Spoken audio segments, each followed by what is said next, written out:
62ാമത് സംസ്ഥാന school കലോത്സവത്തിലെ mimicry വേദിയിൽ higher secondary ആൺകുട്ടികളുടെ അവിടെ ഏറ്റവും കൂടുതൽ ശ്രദ്ധേയമായി തോന്നിയത് ഒരു ആവർത്തനമാണ്. ഈ ആവർത്തനം എന്ന് പറയുമ്പോൾ അത് ഏതാണ്ട് ഒരു 6-7 വർഷം മുമ്പ് തന്നെ കൊണ്ടുവന്ന ബീറ്റ് ബോക്സിംഗ്. ഈ ബീറ്റ് ബോക്സിംഗിന്റെ ഒരു നീണ്ട നിരയുണ്ടായിരുന്നു ഈ 4 ക്ലസ്റ്ററുകളായിട്ടുള്ള മത്സരത്തിൽ. അപ്പൊ ഈ ബീറ്റ് ബോക്സിംഗ് കൊണ്ടുവന്നത് ആരാണ്, അല്ലെങ്കിൽ അതിന്റെ ഒരു ഇൻട്രൊഡക്ഷൻ ഇട്ടത് ആരാണ് ഈ കലോത്സവ വേദിയിൽ?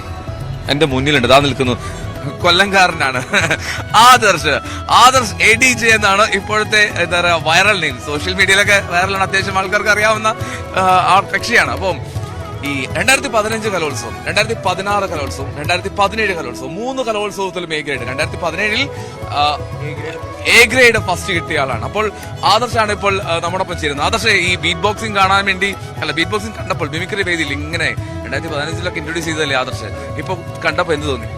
ബീറ്റ് ബോക്സ് കാണുമ്പോൾ സന്തോഷമാണ്, പക്ഷെ ഇതിന്റെ ഇടയിൽ എനിക്ക് പ്രാക്കുണ്ട്. കാരണം ഇത് ഞാനാണല്ലോ തുടക്കം കുറിച്ചതും. അതിനുശേഷം ഈ ബീറ്റ് ബോക്സ് ചെയ്യുന്ന ആൾക്കാരെ മാക്സിമം ക്യാൻസൽ ചെയ്യുന്ന ഒരു പരിപാടി ഇപ്പോൾ ഉണ്ട്. കാരണം പ്യുവർ മിമിക്രി മതി, അല്ലെങ്കിൽ നടന്മാരുടെ ഇമിറ്റേഷൻ മതി എന്നുള്ള സാധനം ഇപ്പം ആയി വരുന്നുണ്ട്. അതുകൊണ്ട് ബീറ്റ് ബോക്സ് നല്ലതാണ്. അതൊക്കെ എനിക്കാണ് പഴി കേൾക്കുന്നത്.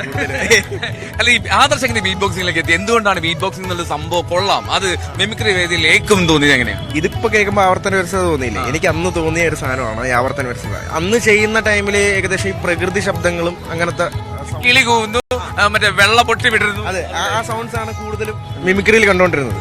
അത് തോട്ട് മാറണം, അല്ലെങ്കിൽ അങ്ങനെ ഒരാളുടെ വീഡിയോ കണ്ടിട്ട് ഇൻസ്പയർ ആയിട്ട് അത് പഠിച്ച് അങ്ങനെയാണ് ശരിക്കും ഇതിലോട്ട് വരുന്നത്. അപ്പോൾ ഈ എന്താണെങ്കിലും ഈ ബീറ്റ് ബോക്സിംഗിന്റെ ഒരു ഉപജ്ഞാതാവ് എന്നൊക്കെ ഞാൻ ഇൻട്രൊഡക്ഷൻ ഇട്ടതാണ്. അപ്പോ അത് മോശമാക്കരുത്, ഒന്ന് കാണിച്ചു കൊടുക്കണം. ബീറ്റ് ബോക്സിംഗ് അല്ലേ? ബീറ്റ് ബോക്സിംഗ് സിമ്പിൾ ആണ്, ഇപ്പൊ എല്ലാവർക്കും അറിയാം. തൊണ്ട കൊണ്ട് കുറെ ഇൻസ്ട്രുമെന്റ്സ് കാണിക്കുന്നു, ചെറിയൊരു സൗണ്ട്. ചേട്ടന്റെ പേര് എൽദോ. ഇപ്പൊ എൽദോ വെച്ചിട്ട് ഞാൻ ഒരു ഫ്രീ സ്റ്റൈൽ സാധനം കാണിച്ചു തരാം.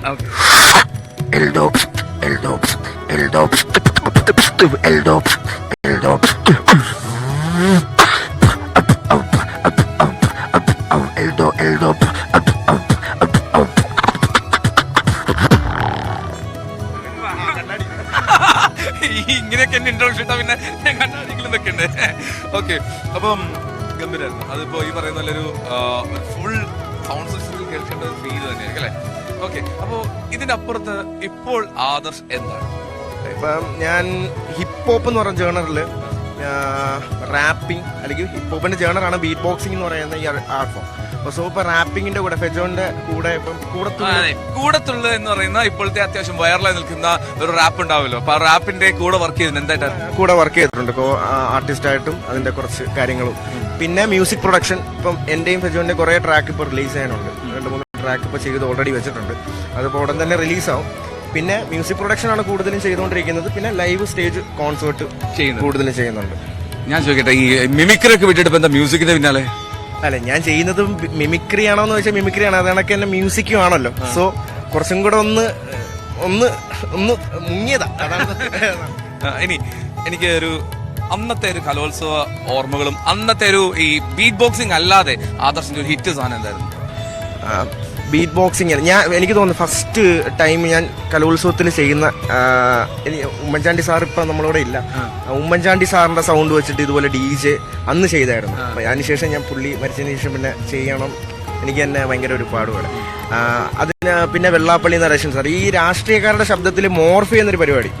ഇപ്പം വെള്ളാപ്പള്ളി നടേശൻ സാറിന്റെ അന്ന് ചെയ്തത് ഞാൻ കാണിച്ചു തരാം. ഇപ്പൊ വെള്ളാപ്പള്ളി നടേശൻ സാറിന്റെ സൗണ്ട് എന്ന് പറയുന്നത് ഇതിപ്പോ DJ ആകുമ്പം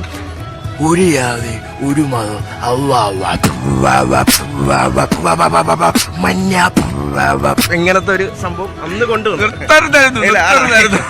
ഞാൻ ചെയ്ത് ഞാൻ തന്നെ മടുത്തു, അതുകൊണ്ടാണ്. അല്ല, ഞാൻ ചോദിക്കട്ടെ, ഇതിന്റെ അകത്ത് ഇപ്പോ ഈ മടുപ്പ് എന്നുള്ളതാണ് ഈ മിമിക്രി വേദിയിൽ ഏറ്റവും പ്രധാനപ്പെട്ട പ്രശ്നമായി തോന്നുന്നത്. ഈ ആവർത്തന വ്യവസ്ഥത വരുന്നു വല്ലാതെ. ഇതിനെ മറികടക്കാനുള്ള ഒരു ആലോചന ഇല്ലാണ്ടാവുന്നത് എന്താണ്? ഒന്നാമത്തെ എനിക്കൊന്ന് സോഷ്യൽ മീഡിയ ആണ് നമ്മുടെ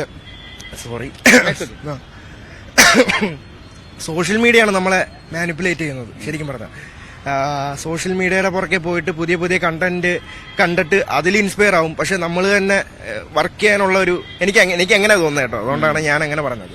സോ സോഷ്യൽ മീഡിയ ആയിരിക്കാം. ഓക്കെ, എന്താണെങ്കിലും ഇപ്പത്തെ കുറെ നാളായി ഇപ്പൊ സ്റ്റേജ് ഷോ ഒന്നും ചെയ്യാറില്ല എന്ന് തോന്നുന്നല്ലോ. ചെയ്തു ഇപ്പൊ എനിക്കെന്താ പറയാ, ഇതെല്ലാം കണ്ടിട്ട് തൊണ്ട വെയിലത്തും കൂടെ നിൽക്കുകയല്ലേ, തൊണ്ട ഇപ്പോൾ അതുകൊണ്ടാണ് എന്റെ തൊണ്ട ഞാൻ പറയട്ടെ ഒരു കാര്യം കൂടി, ഇപ്പോൾ പറ്റുമെന്ന് എനിക്കറിയില്ല, തൊണ്ട ഇങ്ങനെ ആയതുകൊണ്ട് ഈ ഏറ്റവും ലേറ്റസ്റ്റ് ആയിട്ട് പുതിയതായിട്ട് എന്തെങ്കിലും നമ്പർ കണ്ടെത്തിയിരുന്നോ? ബീറ്റ് ബോക്സിലാണോ? ബീറ്റ് ബോക്സിൽ സ്റ്റേജിൽ ചെയ്യുന്ന കുറെ സാധനമുണ്ട്, റോബോട്ടിക്സിന്റെ ആക്ഷൻസും പിന്നെ സിനിമയിലെ ബീജിയംസ്. ഇപ്പം ഭീഷ്മപർവം അല്ലേ, ഭീഷ്മപർവത്തിൽ മമ്മൂക്ക എൻട്രി ചെയ്യുമ്പം ഒരു ബാക്ക്ഗ്രൗണ്ട് മ്യൂസിക് ഉണ്ട്, അത് ജസ്റ്റ് ഒന്ന് കാണിച്ചു.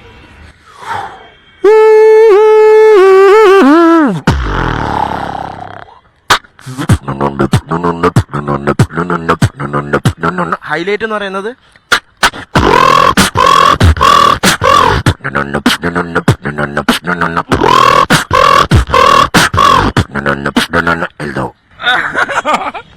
Thank you. അപ്പോ എന്നാലും ഒരുപാട് സന്തോഷം മാത്രം ഇങ്ങനെ കലോത്സവ വേദിയിൽ വീണ്ടും ഈ പഴയ ഒരു പ്രതിഭയെ കണ്ടെത്താൻ കഴിഞ്ഞതിലും അപ്പോ ഈ സോഷ്യൽ മീഡിയയിലെ വൈറൽ താരത്തെ എനിക്ക് ക്യാമറയ്ക്ക് മുന്നിൽ എത്തിക്കാൻ കഴിഞ്ഞതിലും എനിക്ക് സന്തോഷം. Okay, thank you. എന്നാലും ആദർശിന്റെ വിശേഷങ്ങൾ കേട്ടല്ലോ.